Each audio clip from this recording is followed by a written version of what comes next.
know he doesn't like it. Isn't it a lovely day, Paul? Just look at the sunshine out in the square. Mm-hmm. Where's my letter? What letter? I haven't had one for such a long time. I do hope it's from Cousin Vincent. It isn't here. Why should there be a letter for you? Nancy told me there was one. Oh, Bella. Oh, she did, Paul. But you've been through them yourself, dear. You see, they're all addressed to me. Oh, I had so hoped. There must be a letter, Paul. 9 o'clock. Good morning, ma'am. Good morning, sir. Good morning. Good morning, Miss... The dog, Bella.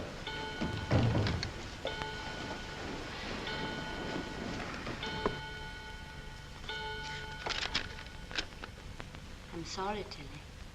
Won't be for long.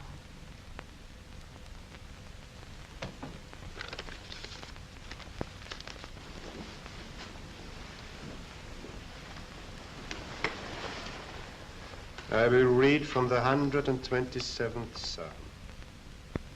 Except the Lord built the house, the labor is not lost that build it. When they speak with their enemies in the gate. Let us pray.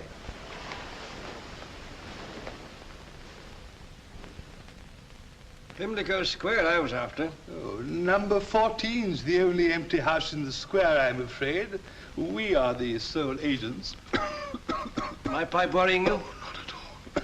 Faces south, a little alley runs along the back, nothing to block out the light. But we'll have some difficulty, I'm afraid, Mr. Ruff. Why is that? The remainder of the lease of number 14 is in the hands of Mr. Mallon of number 12. And he's already refused 3 good offers. Mr. Mellon of number 12? Why won't he let? Do you know, I've often wondered. A queer profession, mine, Mr. Ruff. So near to so many people's lives, and yet always on the doorstep, as it were. Yes, yes, indeed. A fascinating study, human nature, Mr. Ruff. Fascinating. You don't think there's much chance of that house being really on the market? Well, if you want to make an offer, do so by all means. I sometimes wonder if it's the noise he's afraid of. The wife's a delicate woman, just had a breakdown, I understand. A charming creature. I've seen her often walking in the gardens of the square with her dog. Gardens? Oh, sounds very pleasant. Oh, they're charming, though.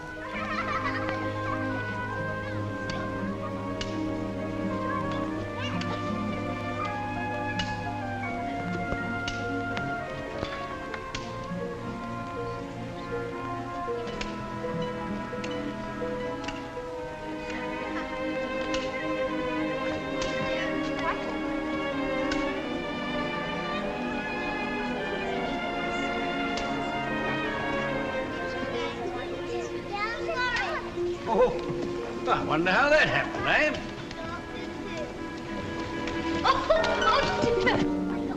Oh, my dear lady. I'm all right, thank you. Where's my little dog? You savages, I hope you're not hurt now. No, not a bit.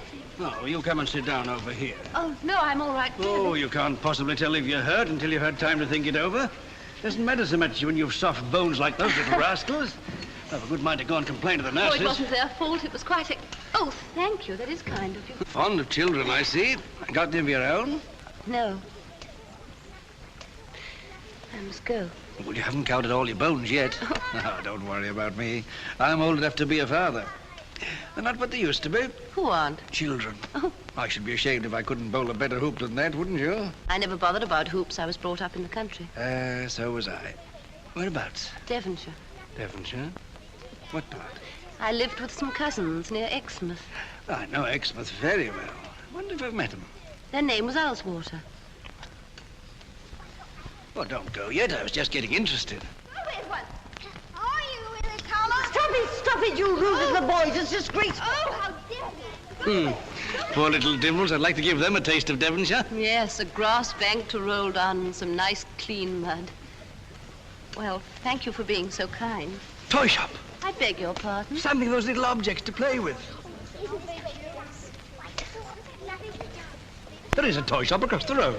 Oh, what a lovely idea. They do look so miserable. Well, you'll have to come along too, of course. I mean, that's the whole idea.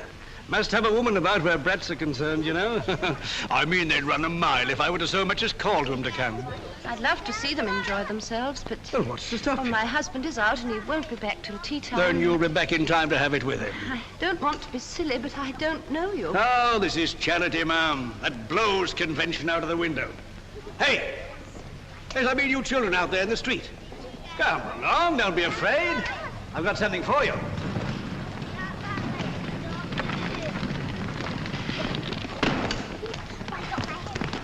Would you like some toys to play with?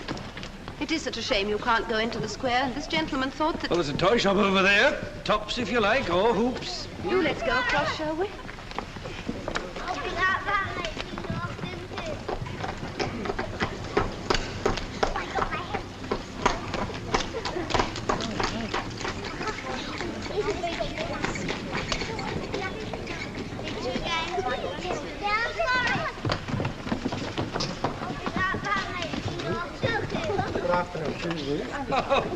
We've come to the wrong shop.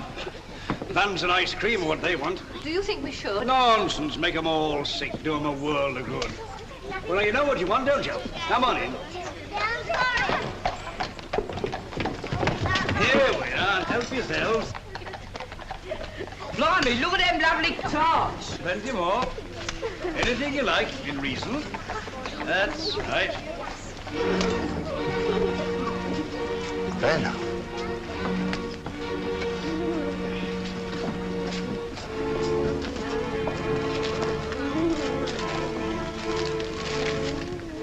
And what exactly can we do for you? Knock his block off. You, who cannot control yourself in your own home, to risk such a thing with a complete stranger. It's the children, Paul. A horde of noisy street urchins. When you know the only hope for you is rest and quiet. Put the dog down. You're not listening to me. I am listening. What are you going to do? I told you before, I can't stand the dog in the drawing room. I'm very fond of her, Paul. It's not natural. Fuss you make over it. Sometimes I wonder if you even want to be like other people. Why did you ever marry me, Paul? When I married you, Bella, you were a normal woman. So I thought. It's only since we came to this house that I've changed.